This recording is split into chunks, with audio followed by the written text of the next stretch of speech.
But I remember, for some reason or other, being very excited when Fidel Castro made the revolution in Cuba. And I was a kid, and I remember reading that. And it was just seemed right and appropriate that poor people were rising up against rather ugly rich people.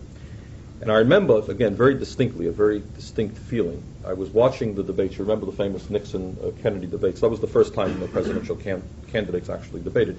And I was becoming increasingly interested in politics. Didn't know much, but was interested. I remember sitting in the student lounge at our dormitory watching the debate. And at that time, well, I can talk about Cuba now, I was very excited and impressed by the Cuban Revolution.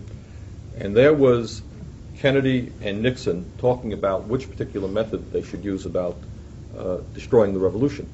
And I remember the irony, as we learned the history later on, Kennedy was saying that Nixon was too soft on communism. Let me pick up a point that Rick was making. In Cuba, we should deal firmly with Fidel Castro. And Nixon was playing the role of, hey, you got to be patient.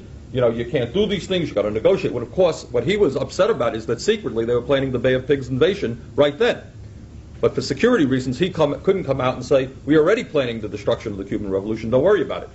So he was the liberal, and Kennedy was playing the conservative. And actually, you know, when you read novels, people say there's a sick feeling in your stomach. Usually I'm sufficiently unemotional not to be sick, but I actually got up in the room and almost left to puke. Because for the first time in my adult life, what I was seeing is the Democrats and the Republicans, both of them, and of course, as Rick points out, Kennedy was the flashing young liberal. And what we were seeing right before my eyes, way, way back then, and I didn't know anything about politics, but clearly that there really wasn't a whole lot of difference between the two.